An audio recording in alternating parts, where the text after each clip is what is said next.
Jeff Gurney, the admissions director at Heights Behavioral Health, and we're just trying to get to know each other, and let's just act like we have no idea who we are.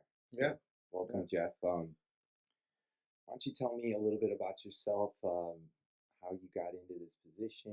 What kind of motivated you to do what you do? That's a Yeah, big question, absolutely. by the way. That's a big question. So I don't know that I ever grew up as a small child wanting to be the director of admissions. Definitely had no idea what treatment was or drug addiction, and so definitely this path was carved by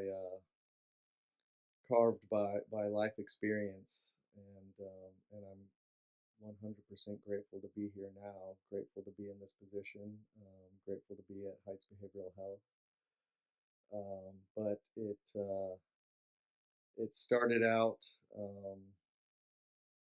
as as a young man who did not fully understand the things that were going on inside of him.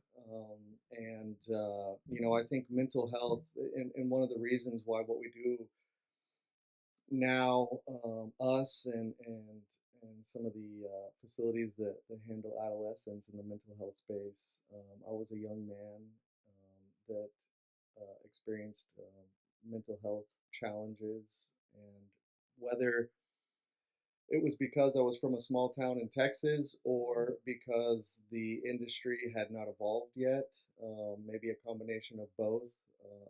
I wasn't diagnosed and I wasn't properly treated. I do know that I raised the alarm, but I think that my parents and primary care had, the tools that they had at the Yeah. time, which for me was, I think, the same for a lot of folks. Was you've got ADHD, man. Like that's your problem. He's got ADHD. We can fix it with medication. We can fix it with an amphetamine. We just throw an amphetamine at him. That'll calm him down, and all that other stuff will just work itself out. Just sign up for sports. Make sure you're playing football. Grew up in small town Texas, so that was a big part of like that's how you develop your character and resolve a lot of the problems out there on the football field. And then take your medication because ADHD is your problem. That's your issue. That's your challenge. And I remember really disliking the medication. I remember feeling like it wasn't right. Something wasn't right inside of me. After taking the medication, a lot of the issues still persisted, Yeah. and I would actively spit my medication out, unbeknownst to my parents, and so that was like my first. That was my first experience with self-medicating, although it was the opposite. It was anti-medicating, which is kind of interesting, right? I would Yeah. anti-medicate myself, um, and I kind of progressed that way in along those lines in my adolescence until I think for most of us until we found the most accessible drug that was available at that time of our youth, and that was alcohol. Yeah. And that was it. That was the one. That was the medication, right? That was what made me feel um, confident and comfortable in my own skin. And that's where I really began my multi-decade love affair with alcohol and alcohol adjacent Mhm. substances, right? I think by alcohol adjacent, I think naturally it progressed into alcohol and marijuana. And as I began to get older and gain a little bit more independence in life, I became a little bit more willing to experiment with heavier and heavier things. And that eventually progressed into cocaine and methamphetamines and and I carried on that way for uh, for a good deal of time in my young adulthood, and I maintained a semi-normal existence for a young adult struggling. I definitely made substances a big part of my life in every phase that I was in every city that I was in. I did often wonder why my existence was so difficult and there was so much resistance between me and life. Nothing had gotten too bad yet. That's a key word in recovery. A key word in addiction, I should say, is yet.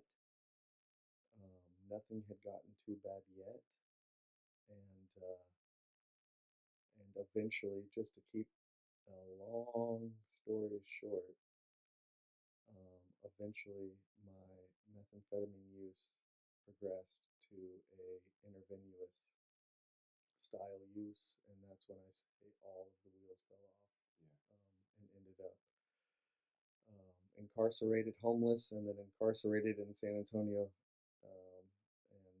and that's really, really where my recovery story begins. Mm-hmm. Wow. Well, thank you for sharing that. And so at that point, when you found yourself homeless and kind of just completely, I guess, close to rock bottom or at the rock bottom point, what did you do? Like, how did you take that step to build to get yourself out of that? And now look at you today. So obviously something definitely happened. You took some steps and some actions to change that. What did that look like? Well, uh, it's funny. It's funny for me. I think that everything in my life, um, there's a main theme, and that there is no significant change in my life until that significant change is significantly forced upon me, Mm-hmm. right? And that seems to be, I'm a creature of comfort. A creature of comfort. I get into a place, I get comfortable, and I make change the enemy, right? And that uh, that entrance into recovery is no different. It was really basically forced upon me by the Bexar County Sheriff's Department, where they took me against my will and threw me in their facility for 8.5 months, where they removed from me the ability to continue making difficult and challenging and destructive choices for myself, right? And that was the catalyst. Uh, Another important factor was that because I was put in such an uncomfortable place, a light bulb went off in my brain that said, I don't want to do this anymore. I don't want to be in places like this. I don't want to have my freedom removed from me. I don't want to be treated like this. I don't want to be looked upon like this. I felt less than. It was really a dark place in my life. But it was a dark place that forced me to seek the light. It forced me to seek the knowledge. And that was the other important factor, was diving into some literature about how I could make things different. Now, that alone, teaching myself um, and being incarcerated, so diving into the Bible, which I did a lot while I was incarcerated, and diving into the AA literature, the Big Book of Alcoholics Anonymous, which is what I did when I was incarcerated. But those things, educating myself on faith and recovery and being incarcerated, those were not enough. Because as the Big Book of Alcoholics Anonymous teaches us, this is a cunning, baffling, and powerful disease, right? And I was faced with that cunning, baffling, powerful piece of this disease when I was released from jail 8.5 months later, and I walked across the city of San Antonio and relapsed. Mm. I spent 8.5 months in jail doing everything I could in my power to never go back to the life that I had previously lived. I had made commitments to my family. If you would have hooked me up to a lie detector test during the time of making those promises, I would have passed because I meant it.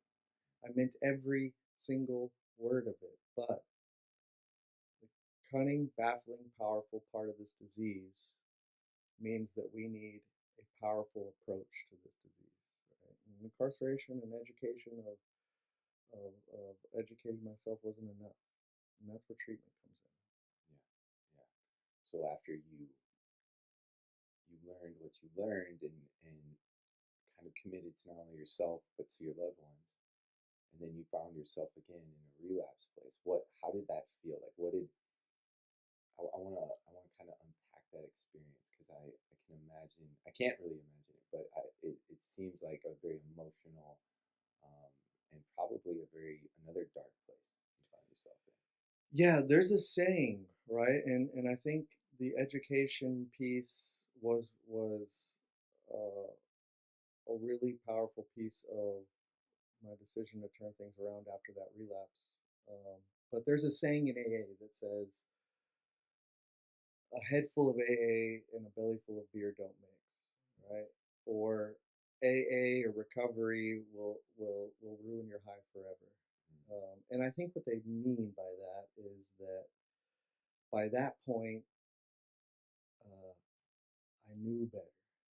I really knew better. Now, I had a pretty good idea. I was a graduate of DARE program, so I had a pretty good idea that the life I was living previously wasn't really that great and wasn't really going to get me anywhere. But after I had really dove into the scripture, I had dove into the literature of Alcoholics Anonymous, I knew better. I knew it was only going to get me everything that I didn't want to have anymore in my life. And that allowed me to make a decision in just 24 hours after the relapse to enter into treatment, Okay, which is what I really needed to do. all right. So now you're in the treatment. Give me a timeline. You don't have to go into every detail, but give me a timeline. So from when you went into treatment to kind of where you found yourself kind of on the path of serving and helping others that find themselves in your position. So from that treatment point on, and then you went through that, there is something that happened where it's like I've decided to commit my life to helping those that find themselves in a similar situation. Yeah, absolutely. So I went to treatment, and of course, treatment is it's made to be very selfish, right? I was there to work on me. I didn't have the capacity in my brain to really help anyone while I was in treatment, but I utilized that time to think about me a lot, um, and to think about parts of me that I have maybe never thought about before, parts of me that I had stuffed down that I had refused to think about. And I think that that is a good use of time in treatment to really dive down and make the subject matter me. Um, and the second phase of my recovery, phase one was treatment. Real recovery for me, phase one was treatment. The second phase was community, right? And the thing with community is you're going to seek one no matter what. Um, and that's why it's important in recovery to seek a healthy community. That's why AA is so popular. What it is a community of people. And like any community, it takes people um, investing time and energy and effort to keep the community vibrant and moving and functioning. Right. And that's what I found. I moved into an organization, a sober living organization called Oxford House, and I found a lot of value and fulfillment in not only being a part of that community, but helping that community thrive so that it can be a future community. Somebody did that for me before I came around. Somebody invested the time and the energy into the community of Oxford House. And when I came around and it was my turn, I found a lot of fulfillment. I found a lot of value. I found a lot of self esteem, confidence, and helping that community to be around for the next person. Yeah, yeah. And that's a really interesting point, which I think if people kind of think about it, it's like, yeah, that makes sense. But somebody has to put energy into the community. You can't just show up. Showing up is a part of a community, sure, but who's directing the ship? Who is Yeah, keeping that community afloat so that people can show up to it? And that's a absolutely. huge component of, I think there's a difference between like a bystander mentality and then like a proactive, like you're involved. Absolutely. So many of the things that you get out of being involved and being an integral part of keeping that community afloat are some of the things that I had failed to either learn, um, maybe I failed to receive as a child from the sources that I needed to receive those from. Maybe I just ignored that part of life where you grow up and you gain confidence and self esteem and awareness and belief in yourself. And maybe, I don't know, maybe a combination of all of those. But through the work in community, which is called service work, by the way, through that work, I started to do that work on myself. So, I mean, honestly, it was, I say phase one was selfish, so was phase two. So was Yeah, phase two. yeah. Except for that, others could reap the benefit of your Absolutely. selfish, maybe I wouldn't say intentions, but yeah, you're doing things for self, but because you're involved in the community and driving the community and getting that selfishness, other people are benefiting from that. And the more I did for others, the better I felt about myself, the more progress I made in my own life. Yeah, It's a magical, yeah, it's a magical force. yeah, and it's a positive feedback loop in your life versus the negative shame spirals of Absolutely. being, caught in the addiction or caught in whatever you're struggling with, even if it's a mental health thing. But specifically for addiction, especially once you knew what you knew, you Yeah, know what you know, and then all of a sudden you're still finding yourself in that position. That shame spiral is a powerful vortex. Like it can really suck you down fast, and absolutely. it's really nice to like even just have that out there. Is that, hey, if you want to stop that negative cycle, serve others, be Serve others. involved, serve others, because it will positively affect and it will come back to you in a positive feedback loop. Just keep serving, which it's a wonderful message. So now we're here. You're in Oxford House. So just walk me through what's next. Like I want to hear. So you're doing Oxford House. How do how was that experience for you? And then how do you end up sitting with me? Absolutely. Yeah. So the story continues. I continued volunteering wherever I could. I was absolutely in love with the community of Oxford House. I was in love with the progress that I was making in life. I had never before made so much progress in such a little amount of time, and I loved that new me and that new future that was on my horizon that I kept getting closer and closer and closer to, somebody that I never believed I could be, right? And I was achieving all those things in a community um, of others trying to achieve things similar to me. And it was just really a magical thing. And as I just dove deeper and deeper and deeper into recovery and the organization of Oxford House, I learned more and more about how the organization worked. And I really never considered that service work and learning the ins and outs of how that organization worked would become a job. That they would eventually say, hey, we're going to pay you to do this. And that happened, and that opportunity was presented to me. They said, hey, we've got a need in the community of Houston, and we would like for you to go move to Houston and really build up the community of Oxford houses there, and bring everything that you know and everything that you did in San Antonio and the community here and bring it to Houston. And so I did. I packed everything into I had an old Volkswagen Jetta. Nice. And I packed everything that I could fit in a Volkswagen Jetta, and I drove it to Houston. And I begun the journey of kind of rebuilding the community of Oxford houses in Houston. And I did that for about 4 years. Okay. Okay. And I loved it. It was challenging.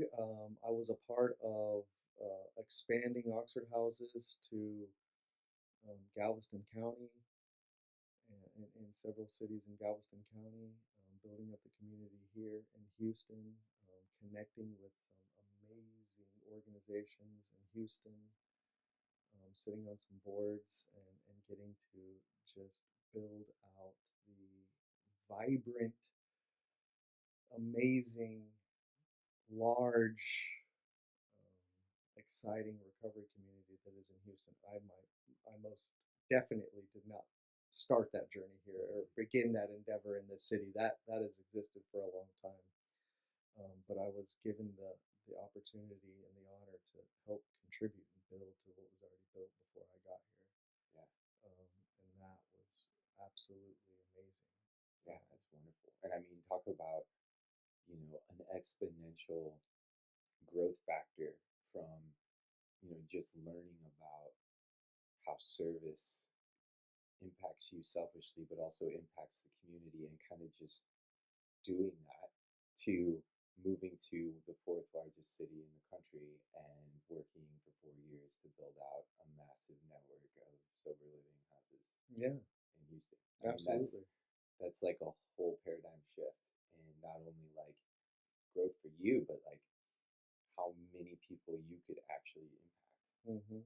and that's incredible. Yeah. So you did that, and then you got another opportunity, and then you left Oxford House at some point, right? So Yeah. give me a little bit of the rundown. You don't have to go into every little detail, but like I just want to kind of understand that transition. Yeah, absolutely. So yeah, I did that for 4 years, and an opportunity, organization called named Transcend approached me and wanted to wanted to bring me on board to kind of build out their sober living and bring my experience into a different type of sober living, and that intrigued me. And for the opportunity to work with a different style of recovery housing. And I looked at it as a challenge. And as we spoke about before, it's been a major theme in my life to get comfortable and stay there, Mm. and to not uh, dive into things that make me uncomfortable. And I have learned, if there's one thing that I have learned, I've learned many, but if I could choose one main uh, lesson that I have learned that would carry me through if I forgot all the other lessons, is that usually if something makes me uncomfortable, it's the direction that I need to go. Yeah, that's like the litmus test for you. Yeah, Yeah, it's yeah. the direction that I need to go. When someone comes to me and says, and I think they say in the rooms of Alcoholics Anonymous, that if somebody comes and asks you to share your story in front of a crowd of people, then you really shouldn't refuse. You shouldn't say no. You shouldn't refuse. And so, um, this is kind of similar, Yeah. Would you be willing to come and use your story to help another group of people? Yeah. And that was similar to me. It made me uncomfortable. And so I said yes. And I was with Transcend for about a year. The company went into a different direction as we sit here, Heights Behavioral Health. And I was honored to be brought on in this new organization as the director of admissions. And so, again, something that made me uncomfortable, something that, because of my background in recovery housing, didn't think I knew enough about. Um, but again, I was surprised, and I am able to help another group of people, through a different set of challenges. Yeah. And that's such a needed perspective, not just for people in recovery, but for everyone in the world to take. Because, I think, don't quote me on this, everyone, but I think there's something in either stoicism where it's the obstacle is the way, they say, right? So it's whatever you're avoiding is usually the solution, Yeah, right? absolutely. And in your role um, here as director of admissions, that takes kind of a different level of responsibility, perhaps, or just it looks different than some of the roles that you've taken before. Um, but if you could just kind of unpack, like, what is it that about this new role that is exciting to you, that you enjoy doing, and how do you feel like your unique experience lends itself to this position and your success in the role? Yeah, absolutely. And, I don't know. I don't, probably to my own fault, I don't connect with a whole lot of folks that are in admissions. I need to do more of that. But I say that to say I don't know how many folks are in recovery, but I know for me and my journey of recovery, my personal journey of recovery, and my ability to use that in my conversations with folks every single day, whether they're calling and are qualified for our program or not. Um, the individual that is going through the dark times, the uncertain times of fear and suffering, I can bring, hopefully, more light than than than more questions. Um, and I know that didn't make sense. I hope that in my conversations, that me sharing my personal experiences gives them some hope. I guess hope is really the word that I'm looking for there. And then the other big one, I remember back when I was incarcerated, and I was having these conversations with my mom, and because I was making promises that she really hadn't heard before, because I had never had 8.5 months of sobriety before in my life. We were having more in-depth conversations. I was making promises that she hadn't heard before, and so she had taken this vow to really help me, right? And I obviously couldn't do much help for myself inside. There wasn't a whole lot of research on resources that I was able to do inside of the walls of Bear County Jail. So my mom did a lot of that work for me. And I remember her just being so confused by the ocean of information and resources, and do I qualify for this, and is this a good direction to take? And we didn't have a whole lot of time, to talk, um, or or um, or to investigate. She had to send everything to me by mail. We didn't have hours and hours and hours. Those phone calls are not cheap, by the way. So, we were limited in our abilities. And so she did so much, she took so much of that work on. And it was really, really stressful for her. She did it because she loved me, and she did it because she believed me, and she did it because she wanted a different life for me, which is the same exact energy that I get from so many of the parents that I talk to today. And it reminds me of them. They remind me of her, and um, that is my motivation. I hear my mom and those moms that call me, and they just want to know what the best thing. They believe that there is a solution. They hope to their very core there is a solution for their loved one, for their son or their daughter, or if it's a wife, their husband, or any other family member for that matter. They just don't know where to start.